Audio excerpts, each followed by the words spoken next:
आज की हमारी कहानी है चार रानियों वाला राजा। एक बार एक रईस राजा था जिसकी चार रानियां थी। वो अपनी चौथी रानी को सबसे ज़्यादा प्यार करता था। उससे महंगे कपड़ों से लादे रहता और बेहतरीन खाना खिलाता था। वो उसे केवल सबसे अच्छा देता था। वो अपनी तीसरी पत्नी से भी बहुत प्यार करता था और उसके आसपास के राज्यों में बखान करता था, मगर उसे डर था कि वो एक दिन उसे किसी और के लिए छोड़ देगी। वो अपनी दूसरी पत्नी से भी प्यार करता था और वो उसकी हमराज थी और वो उसके साथ हमेशा सहानुभूति, इज्जत और धैर्य से रहती थी। जब भी राजा को कोई परेशानी होती थी तो वो उसे बताता था ताकि वो राजा को उस परेशानी का हल बता सके। राजा की पहली पत्नी राजा की सबसे वफादार थी और राज्य और उसकी दौलत बढ़ाने में बहुत मदद करती थी, मगर वो अपनी पहली पत्नी से प्यार नहीं करता था।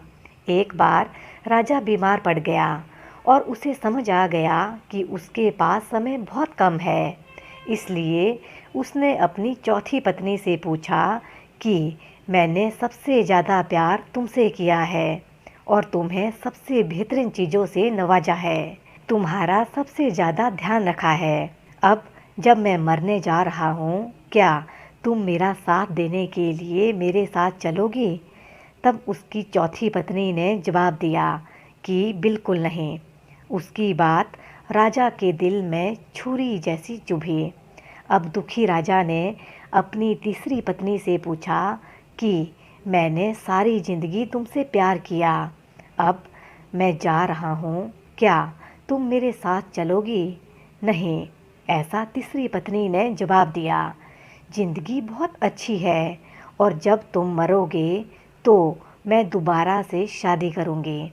अब राजा का दिल बैठ गया था और वो अब ठंडा पड़ गया था। फिर उसने अपनी दूसरी पत्नी से पूछा, मैंने हमेशा ज़रूरत के वक्त तुमसे मदद मांगी और तुमने भी हमेशा मेरा साथ भी दिया, लेकिन अब जब मैं मरूंगा, क्या तुम मेरा साथ देने मेरे साथ आओगी? माफ़ करना, इस बार मैं तुम्हारी मदद नहीं कर सकती।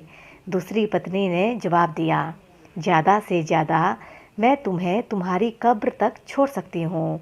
उसका जवाब बिजली की तरह राजा को लगा और वो बेहद दुखी हो गया। तभी एक आवाज़ आई, मैं आपके साथ चलूँगी और जहाँ आप जाएंगे वहाँ आपके साथ चलूँगी। राजा ने अपनी नज़र घुमाई तो उसकी पहली पत्नी खड़ी थी। वो बेहद कमज़ोर थी क्योंकि वो खाती नहीं थी। दुख से भरकर राजा ने कहा कि जब मेरे पास मौका था तब मुझे तुम्हारा बेहद ध्यान रखना चाहिए था। दोस्तों, इस कहानी से हमें यही सीखने को मिलता है कि हमारी चौथी पत्नी हमारा शरीर है। हम चाहे इसे सजाने धजाने में कितना भी दिल लगाए, मृत्यु के समय ये हमें छोड़ जाएगा। हमारी तीसरी पत्नी हमारी संपत्ति, दर्जा और दौलत है। जब हम मरते हैं ये औरों को मिल जाती है। हमारी दूसरी पत्नी हमारा परिवार और मित्रगण है, चाहे वो कितने ही हमारे साथ क्यों ना हो। ज़्यादा से ज़्यादा वो हमारे साथ शमशान तक ही जाएंगे, पर उससे आगे नहीं।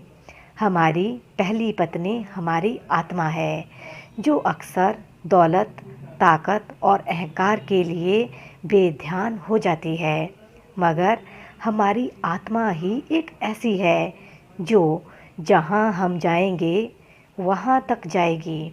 इसलिए इसे उपजाए, ताकतवर बनाए और इसका आज से ही ध्यान रखें। यही दुनिया में आपका सबसे बड़ा तोहफा है।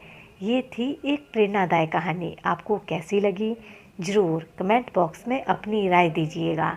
धन्यवाद।